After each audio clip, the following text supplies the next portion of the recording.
नमस्कार, आप देख रहे हैं प्रश्नकाल। मैं हूं आपके साथ दीपक व्यास। चुनाव में अक्सर पानी, बिजली, सड़क, चिकित्सा जैसे मुद्दों पर चर्चा होती आई है, लेकिन बीते कुछ वक्त में चुनाव में इन मुद्दों के अलावा लव जिहाद, गौहत्या, धर्म के आधार पर प्रताड़ना जैसे मुद्दों ने भी अपनी अलग अलग जगह बनाई है। राजस्थान विधानसभा के चुनाव में भी इस बार ऐसा ही कुछ हुआ है। बीजेपी के जयपुर शहर के हवा महल और आदर्श नगर विधानसभा क्षेत्र के दोनों प्रत्याशियों बालमुकुंद आचार्य और रवि नय्यर ने भी कुछ ऐसे ही आरोप लगाए हैं। आरोप है कि जयपुर के आदर्श नगर, हवा महल और किशनपोल विधानसभा इलाके से हिंदुओं का तेजी से पलायन हुआ है और लव जिहाद भी चरम पर है। मंदिर और गौमाता से जुड़े मुद्दों पर भी कांग्रेस सरकार को इस दौरान निशाने पर लिया गया है। ऐसे में प्रश्न उठता है कि क्या बीजेपी के आरोपों में दम है या फिर यह सिर्फ चुनावी बयानबाजी है। इस मुद्दे पर चर्चा की शुरुआत करें उससे पहले आपको सुनवाते हैं कि बीजेपी के दोनों प्रत्याशियों ने आखिर कहा क्या कुछ है। विधानसभाओं में तेज गति से हिंदू पलायन कर रहा है। हिंदू तेज गति से पलायन कर रहा है। आप हम सबको आप इस बात के विटनेस है कि मैंने आपको मौके पर दिखाया है। अगर मैं झूठ बोलूं इस मंच से तो आप मुझे यहीं पर सवाल कर सकते हैं। पूरा परकोटा खाली होने पर है। तीनों विधानसभाओं में तेज गति से लव जिहाद चल रहा है। कभी अन्याय अत्याचार नहीं किया, मगर राजस्थान की ये सरकार गौ माता इसको माफ नहीं करेगी। और मैं आपको बता दूं, सन 66 में इंदिरा गांधी ने गौ रक्षकों के ऊपर, गौ सेवकों के ऊपर और गौ माता के ऊपर गोली चलाई थी। क्या हशर हुआ उसके खानदान का। तो आज इसी मुद्दे पर चर्चा करेंगे कि आखिर बीजेपी के आरोपों में कितना दम है या फिर ये सिर्फ महज सियासी बयानबाजी है। और इसी मुद्दे पर चर्चा के लिए हमारे साथ में अरुण शर्मा जी जुड़ चुके हैं, जो कि कांग्रेस पार्टी के प्रवक्ता हैं। बहुत स्वागत है अरुण जी आपका। कुछ देर में हमारे साथ में लक्ष्मीकांत पारिक जी भी जुड़ेंगे, जो कि बीजेपी के प्रवक्ता हैं। सबसे पहले मैं अरुण जी का रुख करना चाहूंगा। अरुण जी, आपने देखा होगा सर, मैंने जो इस खबर की शुरुआत थी वो भी इसी तरीके से की थी कि अमूमन पानी, बिजली, सड़क, चिकित्सा जैसे जो मुद्दे थे वो मुद्दे हुआ करते थे, चुनावी मुद्दे होते थे। लेकिन बीते कुछ वक्त में जो मुद्दे आ गए हैं वो गौ हत्या के आ चुके हैं, लव जिहाद का मुद्दा आ चुका है, इस तरीके के मुद्दे सामने आने लगे हैं। मेरा सवाल सर आपसे है कि क्या ये वाकई में बीजेपी के आरोपों में आपको दम लगता है या फिर सिर्फ चुनाव में माहौल बनाने की कोशिश है? देखिए मित्र, सबसे पहले तो आपको और आपके माध्यम से जो भी अपने दर्शक हैं उनको धनतेरस की शुभकामनाएं और आने वाली दिवाली की शुभकामनाएं। देखिए, भारतीय जनता पार्टी राजस्थान में स्पेशली बिल्कुल मुद्दा विहीन है। इस चुनाव में उनके पास कोई मुद्दे नहीं है और मुद्दे होंगे भी कहां से। मतलब जो अभूतपूर्व कार्य यहाँ हुए हैं, इतनी लंबी लकीर खींची गई है, समाज का कोई भी वर्ग नहीं है जो अछूता रहा हो, जिसको राहत नहीं पहुंची हो। ऐसे में आपने सही कहा कि सड़क, बिजली, पानी, वो जो मुद्दे होने चाहिए वो गायब हैं। और भारतीय जनता पार्टी का, जैसे कि हर चुनाव में होता है, जहां जहां वो सारी बत्तियां बुझने लगती हैं उनकी चुनाव की, तो वो हिंदू मुस्लिम इस पे आ जाते हैं। ये और हमें अपेक्षा भी थी, लेकिन इन बातों में कोई भी दम नहीं है। ये गाय के जो शुभचिंतक बन रहे हैं ये भूल गए हैं, पर प्रदेश नहीं भूला है। जब पिछली वसुंधरा जी की सरकार थी, करीब 22,000 गायें बड़ी बड़ी हिंगोनी गौशाला और गौशालाओं में किस तरीके से तिल तिल करके मरी हैं, ये पूरे राज्य ने देखा है उस जमाने में। सौंदर्यीकरण के नाम से जितने मंदिर यहाँ तोड़ने की कोशिशें की गई, कुछ तोड़े भी गए, उसमें आपको याद होगा, याद दिलाना चाहता हूं, विश्व हिंदू परिषद और इवन आरएसएस को भी आंदोलनरत होना पड़ा उस सरकार के खिलाफ, वसुंधरा जी की। तो ये इनका ट्रैक रिकॉर्ड है। और मैं आपकी जानकारी के लिए बता दूं कि ये आचार्य बालमुकुंद जी या रवि नय्यर जी ये जो मुद्दा उठा रहे हैं वो सिर्फ तात्कालिक ध्रुवीकरण की कोशिश करने के लिए उठा रहे हैं, जो कि जयपुर जैसे शहर में, राजस्थान जैसे प्रदेश में कतई सफल नहीं होगी, बिल्कुल भी सफल नहीं होगी। ये कोई मुद्दा नहीं है। और आचार्य जी पहले एक बार मॉडलिंग की ट्राई कर चुके हैं, बॉम्बे में मॉडलिंग के लिए संघर्ष किया था। बाद में कुछ जमीनों के कब्जे के एफआईआर भी दर्ज हैं विभिन्न थानों में। तो इन ऐसे आचार्यों का और जो ये पाखंड है वो इस बार चलना नहीं है। अरुण जी मुद्दे कुछ और हैं। जी ठीक है, मैं लक्ष्मीकांत जी का रुख मुद्दे करता हूँ। कुछ लक्ष्मीकांत और जी हैं, बहुत स्वागत है आपको। ये कहीं और जाना चाह रहे हैं। लक्ष्मीकांत जी स्वागत है आपका। नमस्कार दीपक जी। जी लक्ष्मीकांत जी, सुना आपने अरुण जी को? नहीं, मैंने पूरा नहीं सुन पाया मुझे। जी मैं बता देता हूं सर, मैं बता देता हूं। दरअसल आपकी पार्टी के दो प्रत्याशी हैं, हवामहल और आदर्श नगर विधानसभा से। उन दोनों ने कहा है कि जयपुर का जो ये 3 विधानसभा क्षेत्र है, हवामहल, आदर्श नगर और साथ में किशनपोल, वहां से हिंदुओं का तेजी से पलायन हो रहा है। लव जिहाद का आरोप लगाया गया है। गौमाता को लेकर कई आरोप कांग्रेस की सरकार पर लगाए गए, इस तरीके के आरोप लगाए गए हैं। मैं आपसे जानना चाहता हूं सर कि वाकई में आरोपों में दम लगता है आपको, बीजेपी के आरोपों में, या फिर ये जो तमाम मुद्दे आप लोगों ने उठाए, बीजेपी के प्रत्याशियों ने उठाए, ये वोटों का ध्रुवीकरण करने के लिए हैं?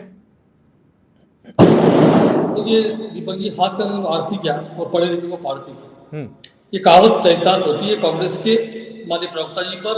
और आप सबको जानकारी दे दूं कि जिस प्रकार से पिछले 5 वर्षों में इस क्षेत्र में हिंदुओं का पलायन हुआ, एक अध्यक्ष से पार्षद ने एक मोहल्ले में जाकर लिख दिया कि हिंदुओं अब मकान खाली कर दो, और उस घटना के बाद हिंदुओं का पलायन शुरू हुआ। कई हिंदुओं के मकानों को तोड़फोड़ करके और डरा धमका जारी रहा।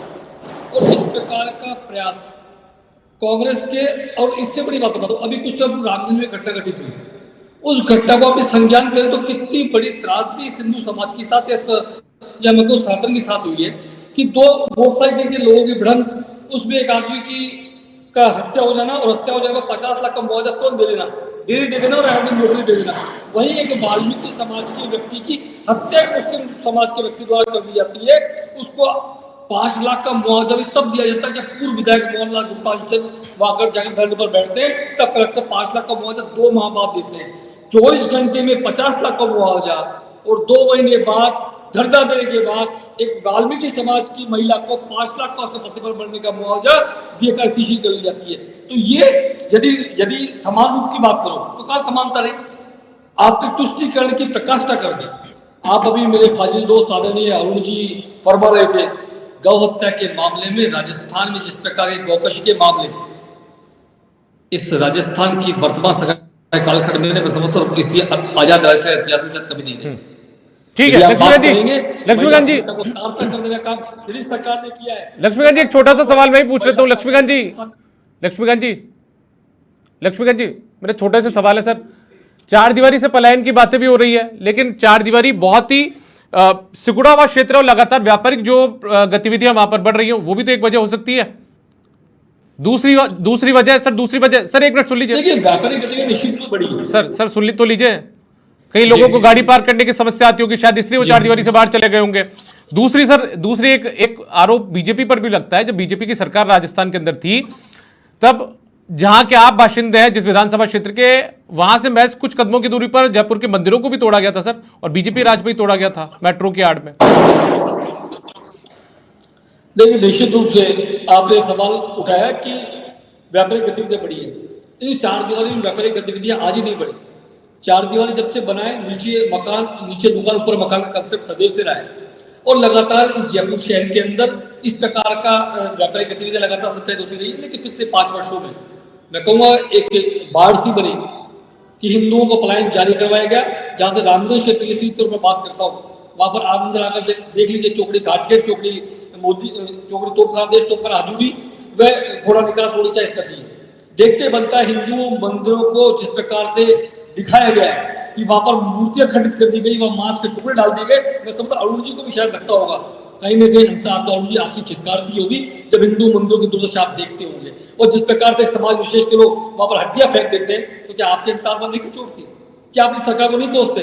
सरकार कोई भी हो, लेकिन बात पर तो वाजिब की बात करें। यदि हिंदुओं का पलायन रुका है, हिंदू मंदिर तोड़ा जा रहा था, तो आप और हम सब क्यों चुप मौन रहे? क्यों मांस के टुकड़े हमारे मंदिरों पर डाले गए? आपकी हिम्मत सर उस समय बीजेपी भी तो मौन थी सर, जब मंदिर तोड़े गए बीजेपी भी तो मौन थी। रोजगारेश्वर महादेव याद होगा सर आपको, छोटी चौपड़ पर हनुमान जी का मंदिर भी याद होगा, छोटे छोटे शिवालय भी याद होंगे।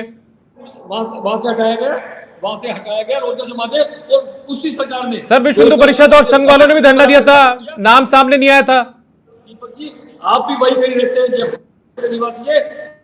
रोजगारेश्वर महादेव पहले भक्त नहीं जाया करते थे, जितने भक्त आज जाया करते हैं। मतलब तोड़ने के बाद में लोगों की आस्था बढ़ गई, ये मतलब हुआ आपका? अभी वर्तमान स्वरूप देना काम किसने किया? तो भारतीय जनता चलिए ठीक है, मैं एक बार अरुण जी का रुख कर लेता हूं सर। ठीक है अरुण जी, बीजेपी भले ही आरोप तो लगा रही, लेकिन बीजेपी के राज में भी मंदिर तो टूटे थे। भले ही प्रोजेक्ट आप लोगों का था, कांग्रेस लेकर आई थी मेट्रो का प्रोजेक्ट, अंडरग्राउंड प्रोजेक्ट भी, चांदपोल से छोटी बड़ी चौपड़ के बीच तक का। देखिए दोस्त, ये मैंने आपको पहले भी निवेदन किया है, बिल्कुल मुद्दा विहीन है ये इस समय, और ये एक बुझे हुए पटाखे को जलाने की ट्राई कर रहे हैं जो राजस्थान में कभी भी सफल नहीं हुआ। लक्ष्मीकांत जी अपनी बारी में बोलना, लक्ष्मीकांत जी अपनी बारी में बोले प्लीज, लक्ष्मीकांत जी अपनी बारी में बोले सिर्फ। हाँ, मैं आपको बता रहा था कि ये आप भी यहां रहते हैं, मैं पिछले 60 साल से रहता हूं, मैं चार दीवारी में पैदा हुआ हूं, चांदी की टकसाल के सामने। देखिए आप सही कह रहे हैं, वो थोड़ा एरिया कंजेस्टेड है, और जिसको थोड़ा भी हाथ उसका खिसकता है वो कॉलोनियों में बाहर जाता है। मैं खुद वहां से नीचे ढाबों की धुआं आती थी तो हम दूसरी कॉलोनियों में जाके रहने लगे। ये पलायनवाद की जो खबर दे रहे हैं ये आपको आज की तारीख में, आप और मैं यहीं रहते हैं, इस शहर में रहते हैं, यहाँ पुलिस है, सरकार है, एडमिनिस्ट्रेशन है, पत्रकार हैं, ये आपने कहीं सुना है क्या पलायनवाद? कमाल की कहानियां सुनाने में लगते हैं और इनको लगता है अफवाह फैला के। ठीक है लक्ष्मीकांत जी, वापस आऊंगा आपके पास, लेकिन उससे पहले यहां पर वक्त एक छोटे से ब्रेक का है, और ब्रेक के बाद भी इस चर्चा को हम लगातार जारी रखने वाले हैं। फिलहाल आप बने रहिए समाचार प्लस के साथ, और ब्रेक के बाद स्वागत है आपका। और इसी मुद्दे पर चर्चा भी हमारी लगातार जारी है, दोनों खास मेहमान भी हमारे साथ जुड़े हुए हैं। अब मैं लक्ष्मीकांत पारीक जी का रुख करना चाहूंगा। लक्ष्मीकांत जी, ब्रेक पर जाने से पहले अरुण जी को आपने सुना होगा, अरुण जी का कहना था कि जो ये पलायनवाद की जो एक नई परिभाषा है, या जो पलायनवाद का नया शब्द है, या आप लोगों ने ढूंढा है, क्योंकि वो भी इस बात को बोल रहे हैं कि लगातार जो क्षेत्र है वो सीमित होता जा रहा है, वहां पर गतिविधियां बढ़ रही हैं, व्यापारिक गतिविधियां बढ़ रही है, ऐसे में लोग दूसरी कॉलोनियों की तरफ, बाहर की तरफ मूव कर रहे हैं। दीपक जी, नीचे माटी ऊपर चूना, मेरा जयपुर शहर नगीना, ये बात आपने सदैव सुनी होगी। आपने ये कहावत भी सुनी होगी कि जयपुर शहर की एक खासियत रही है, नीचे दुकान ऊपर मकान। और व्यापारिक गतिविधियां जयपुर की चार दीवारी में आज से नहीं, जब से जयपुर बसा तब से चल रही है और लगातार चल रही है। निश्चित तो सर परिवार भी तो बढ़ रहे होंगे, सर परिवार भी बढ़ रहे होंगे, लोग बाहर वैसे भी जा सकते हैं। एक मेरी बात सुनिए आप, पिछले कुछ कालखंड में निश्चित रूप से कॉम्प्लेक्सिटी बढ़ेगी, और कॉम्प्लेक्स बढ़ने के बाद कुछ स्थानों पर हो सकता है निश्चित रूप से उनकी कारण पलायन हो। लेकिन पिछले कालखंड में जिस प्रकार से मुस्लिम इलाकों से जुड़े हुए सनातनियों के इलाकों में घुसकर दीवारों पर लिख देना कि हिंदुओं मकान खाली करो, ऐसा आपने मीडिया में आप लोगों ने दिखाया है। इसके खिलाफ पुलिस में रिपोर्ट दर्ज हुई है। और अभी हाल में कल्याणी इलाके की घटना आप सबको चैन में होगी, जहां अमीन काजी द्वारा एक मकान परचेज कर लिया गया उसके पार्षद द्वारा, और बड़ी मुश्किल से वो मकान वापस से एक हिंदू परिवार ने वापस खरीदा, और उस मोहल्ले में घुसकर जिस प्रकार से मकानों में लिख दिया गया कि आज तो पहला मकान लिया है, कल पूरे मकान खरीद लेंगे, तो इस प्रकार की घटना निश्चित रूप से निंदनीय नहीं है। क्या ये बड़ा प्रश्न खड़ा नहीं करती पलायनवाद क्यों हो रहा है? क्योंकि आपने पिछले 5 वर्षों में राजनीतिक संरक्षण प्रदान किया, और राजनीतिक संरक्षण का परिणाम। ठीक है लक्ष्मीकांत जी, लव जिहाद के बारे में बता दीजिए मुझे। देखिए लव जिहाद की घटना राजस्थान में लगातार बढ़ी है, जिस प्रकार नहीं, मैं तो 3 विधानसभा क्षेत्रों की बात करूं सर। आज छोड़ दीजिए 200 विधानसभा क्षेत्र, आज 3 विधानसभा की बात कर लेते हैं पंजाबपुर की। अरुण जी भी जयपुर के रहने वाले हैं, मैं भी जयपुर का रहने वाला, आप भी जयपुर के रहने वाले, बता दीजिए सर तीनों विधानसभा में कैसे बढ़ गई। चलिए आप लव जिहाद की बात करते हैं। लव जिहाद की घटनाओं को लगातार कुछ एरियाज के अंदर टारगेटेड करके हिंदू लड़कियों को पीछा किया जाता है, उनके खिलाफ रिपोर्ट दर्ज कराने जाते हैं तो रिपोर्ट दर्ज नहीं की जाती। आप रामगंज थाने की बात कर लें, आप सुभाष चौक थाने की बात कर लें, तमाम थानों के अंदर ऐसी एफआईआर दर्ज है जिसमें लव जिहाद के नाम पर लड़कियों छेड़ा जा रहा है। जिस प्रकार से आप वर्तमान प्रदेश की बात करते हैं, जिस प्रकार से आतंक बढ़ा है, और ये राजनीतिक संरक्षण में आतंक बढ़ा है। अरुण जी और दीपक जी, आप दोनों सुन लें, यदि आपने राजनीतिक संरक्षण नहीं दिया तो आतंक नहीं बढ़ता, क्योंकि आपने एक मतलब सर मुझे बताइए सर, जहां पे कांग्रेस के विधायक थे, ये मान लिया, एक मिनट सर, जहां कांग्रेस के विधायक हैं, जहां मुस्लिम बाहुल्य इलाका है, मुस्लिम वोटर ज्यादा है, वहीं पर ज्यादा ये तमाम चीजें देखने को मिल रही है। आपका कहने का मतलब ये है? देखिए निश्चित रूप से अब मैं बहुत छोटी बात करूंगा, इसे छोटी बात नहीं ले। मैं आपसे पूछना चाहता हूं कि छोटी चौपड़ पर आप रहते हैं, आप भी डायगोनल पर रहते हैं, नागरनी रोड पर से यदि 2 व्यक्ति मोटरसाइकिल बैठ कर निकलो, हेलमेट लगाओ, चालान हो जाता है कि नहीं होता?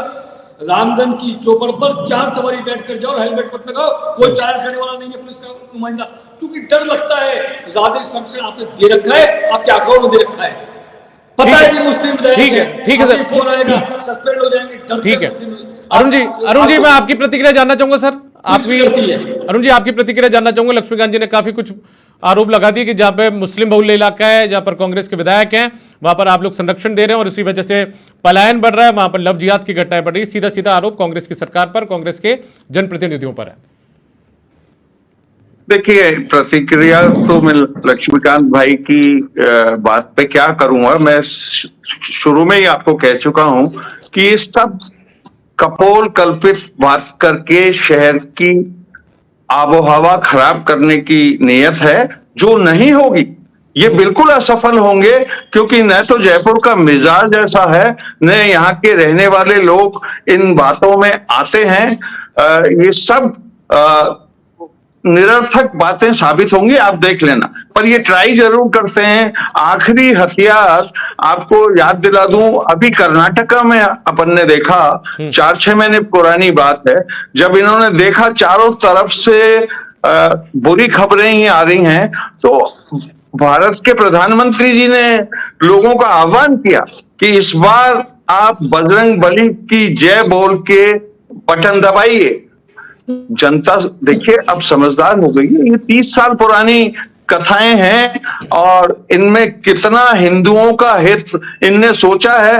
ये कहते रहते हैं हिंदू खतरे में है। मैं साफ साफ कहता हूं, दोस्त लक्ष्मीकांत जी से भी कहता हूं, हिंदू निर्धन है, हिंदू भूखा है, हिंदू बेरोजगार है, उसका जीना मुहाल है, उसकी तरफ ध्यान दीजिए। इन बातों में कुछ नहीं रखा है। हिंदू का हित आप साधिए जरूर, लेकिन ये नारे देने से और ये फुलझड़ियां आतिशबाजी की इच्छा रखने से ये ठीक नहीं है। यहाँ बहुत बरसों से, जब से जयपुर बसा है, बुला बुला के हर वर्ग के लोगों को यहाँ बसाया गया है।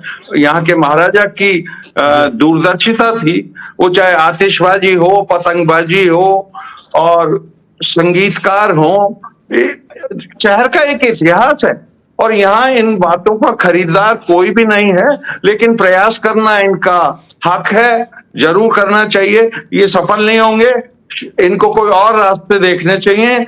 अरुण जी चलिए, अरुण जी एक सवाल मेरा, अरुण जी एक सवाल था मेरा, मैं ये पूछ रहा था कि बीजेपी, चलिए ठीक है, बीजेपी जो भी इस तरीके के मुद्दे उठाती है, नुकसान होता है क्या कांग्रेस को?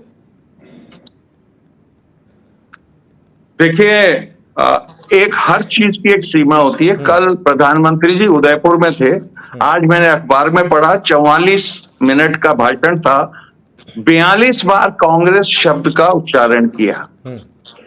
कोई और मुद्दा नहीं है क्या? आप 10 साल से शासन में हैं, आप 10 साल से कांग्रेस मुक्त भारत का सपना देख रहे हैं और अब तो आप इंचार्ज हैं, सब कुछ आपके हाथ में है। आप अपनी बात बताएं, आपने क्या क्या लोगों को निहाल किया, कितने करोड़ लोगों को बेरोजगारी से मुक्त करा दिया, वो बात करें। आप अब भी कांग्रेस का जाप करते हैं तो नुकसान, ये सोचते हैं हम नुकसान कर रहे हैं, इनको बार बार आरोपित करके।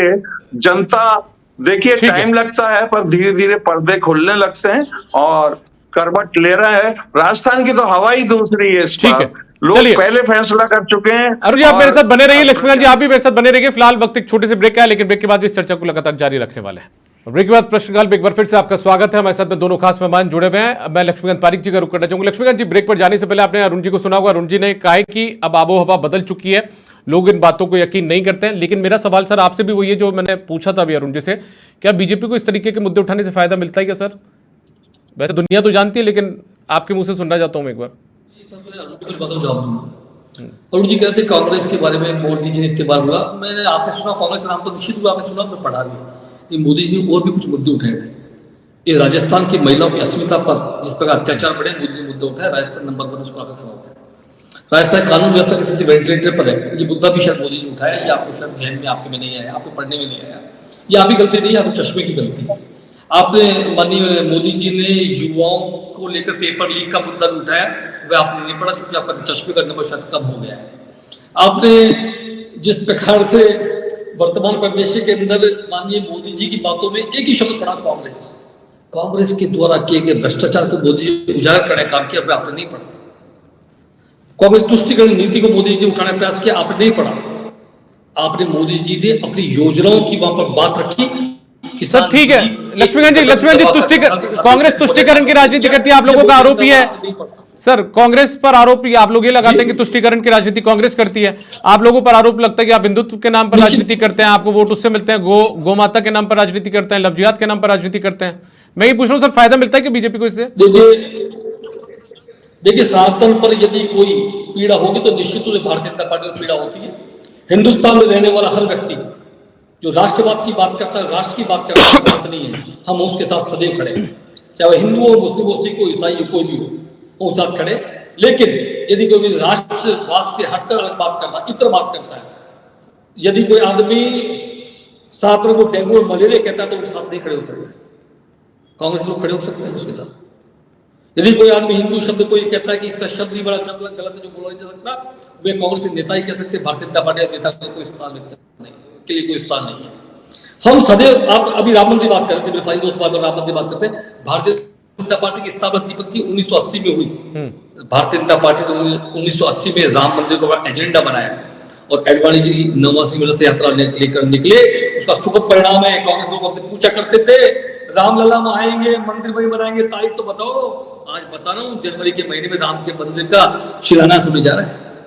बहुत आगे चलती है कांग्रेस के नेताओं के दिलों पर जब राम मंदिर की बात होती है, चूंकि राम को उन्होंने कपोल कार्तिक बताया। ठीक है, प्रधानमंत्री ठीक है, लक्ष्मण जी भक्त की कमी है, एक बार अरुण जी की आखिरी टिप्पणी में चाहूंगा, आपने अपनी बात रख दी। तो कार्तिक है। अब आप बात करते हनुमान जी के लेकर, मैं भी उनको सुन रहा था, माननीय प्रताप सिंह खाचरियावास से थोड़े दिनों पहले वे राम की बात कर रहे थे, हनुमान की बात करते। कुछ समय पहले राहुल गांधी जी का चित्र मैंने देखा था कि जनेऊ बाहर निकाल के घूम रहे थे। अरे दीपक जी, आप भी ब्राह्मण, मैं ब्राह्मण हूं, मैं जनेऊ पहनता हूं, ये कपड़े के अंदर पहनता हूं भाई। ठीक है, जनेऊ लटका किसी को देखा क्या आपने? ठीक है, ठीक है, लक्ष्मण जी भक्त की कमी है, बार अरुण जी का रुख करूंगा। एक बार लक्ष्मण जी भक्त की कमी है, लक्ष्मण जी भक्त की कमी, अरुण जी की, लक्ष्मण जी, लक्ष्मीकांत जी एक मिनट, लक्ष्मण जी, अरुण जी आप अपनी बात रख दीजिए सर संक्षिप्त में। हाँ दीपक, अभी मेरे दोस्त कह रहे थे कि इनके चश्मे में कुछ डिफेक्ट है, ठीक नहीं देख पा रहे हैं, इसलिए मैंने चश्मा उतार दिया है। देखिए, जरूर प्रधानमंत्री जी ने यहाँ के बलात्कारों की, महिला अत्याचारों की बात की, क्योंकि प्रधानमंत्री जानते हैं उत्तर प्रदेश, मध्य प्रदेश में तो राम राज्य चल रहा है, ठंडी हवाएं हैं, बलात्कार में। लक्ष्मीकांत जी अपनी बारी में प्लीज, अपनी बारी में दीपक, कैन यू कंट्रोल दिस? एक मिनट लक्ष्मीकांत जी, उनका संक्षिप्त में अपनी बात रख लेने दीजिए एक बार। अरुण जी बहुत संक्षिप्त में सर अपनी बात रख दीजिए अब 30 सेकंड में। अब मैं ये कह रहा हूं कि देखिए, ये सब जगह दुर्भाग्यपूर्ण है, पर महिला अत्याचार कोई राजस्थान सेंट्रिक समस्या नहीं है। राजस्थान की खासियत सिर्फ इतनी है कि हमारी जो कन्विक्शन रेट है आज की तारीख में, ये भी एनसीईआरटी का डाटा है, वो राष्ट्रीय रेट से लगभग डबल है। 49.4% कन्विक्शन रेट है। ये महिला अत्याचार और दुष्कर्म के मामले में सजाएं दिलवाई जाती हैं, फौरन पकड़ा जाता है। पेंडेंसी हमारी लगभग नील है राष्ट्रीय एवरेज के। चलिए, बहुत शुक्रिया अरुण शर्मा जी, बहुत शुक्रिया, आप हमारे साथ जुड़े, इस मुद्दे पर चर्चा में शामिल हुए। लक्ष्मीकांत पारिक जी आप भी चर्चा में शामिल हुए, आपका भी बहुत बहुत शुक्रिया। तो फिलहाल प्रश्नकाल में आज के लिए इतना ही, इजाजत दीजिए, नमस्कार।